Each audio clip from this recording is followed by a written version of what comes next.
العقلية هتتغير امتى عند منتخب مصر واي فريق في مصر؟ امتى العقلية بجد هتتغير ونبطل نقلل من نفسنا قدام اي منتخب او اي فريق كبير؟ عيب جدا اللي بيحصل في مصر ده. عيب جدا لما نكون قبل ما نبدأ اي ماتش كبير نقول دي مصر هتخسر او الاهلي هيخسر او الزمالك هيخسر او. عيب جدا بجد الكلام ده جدا. مفيش فريق او منتخب في العالم كله ازيد منك بايد ولا ازيد منك برجل عشان تفضل تقلل من نفسك قبل ما المباراة تبدأ قدامه.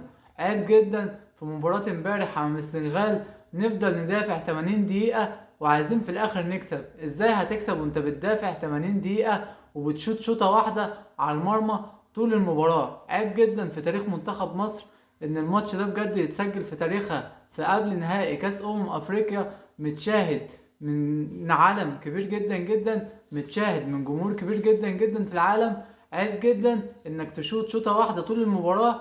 بجد سقطة كبيرة جدا لمنتخب مصر في التاريخ. المباراة دي مباراة كانت لازم تكون بتعوض حقك امام السنغال وتكسب السنغال وتنزل تكسبها 3 و4 و5، تنزل تدافع عندها 80 دقيقة. 80 دقيقة من دافع قدام السنغال. ليه تنزل قدام السنغال وتدافع كل ده؟ لو كنت نزلت هاجمت من اول المباراة وخسرت 20-0 والله كنت هفرح جدا بيك، بس كنت بتهاجم وكنت تلعب بجد، تلعب برجولة، تلعب بروح قتالية. لكن هتفضل تدافع وهتفضل تقلل من نفسك قدام اي فريق كبير بتلعبه. هنروح كاس العالم في شهر 6 هنرجع برضه حصلت المجموعة. عيب جدا ان مصر توصل للمرحلة دي. مصر منتخب كبير وهيفضل كبير، بس نبطل نقلل من نفسنا ونعرف امكانياتنا كويس، ونعرف ان مفيش منتخب ولا فريق في العالم ازيد مننا بايد ولا برجل، ونلعب قدام الكبير زي الصغير. هنفضل نكبر اكبر في العالم.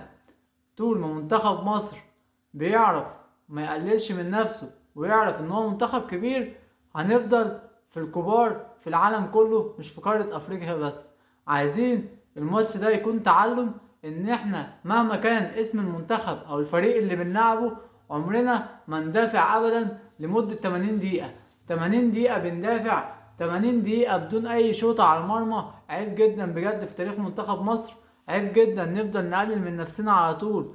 عيب جدا ان منتخب مصر يفضل امام السنغال 80 دقيقة. هفضل اكررها في الفيديو، 80 دقيقة بندافع قدام السنغال. دي احنا لو بنلعب البرازيل عايزك تهاجم، لو بنلعب المانيا عايزك تهاجم. كاس العالم جاي لازم نهاجم اي منتخب نلعب قدامه. مفيش حاجة اسمها دفاع تاني. هتدافع هتخسر، لو هاجمت وخسرت هيبقى شكلك احلى منك لما تدافع وتخسر. لما تهاجم وتخسر ويكون شكلك حلو في الملعب احسن ما تدافع وتخسر ويكون خسرت وشكلك وحش في الملعب. يعني بجد سقطة تاريخية جدا لمنتخب مصر امام السنغال. يا ريت المباراة دي تتمسح من التاريخ، ومباراة بجد للنسيان. اتمنى انساها. شكرا جدا ليكم، نورتوني وشرفتوني. ويا ريت الماتش ده يكون تعلم لمنتخب مصر واي مدرب يدرب منتخب مصر ان مهما تلعب منتخب باسم كبير او اسم صغير تلعب تهاجم، تلعب بروحك، تلعب هتكسب. طول ما انت بتهاجم، طول ما انت ظابط نفسك في الملعب كويس وبتهاجم كويس هتكسب. هتدافع هتخسر. شكرا جدا ليكم، نورتوني وشرفتوني، واشوفكم في فيديو جديد ان شاء الله. ومشاهدتكم دايما احلى واجمل اكيد. يا ريت نبطل نقلل من منتخب مصر، ويا ريت نبطل نقلل من اي فريق في مصر بيلعب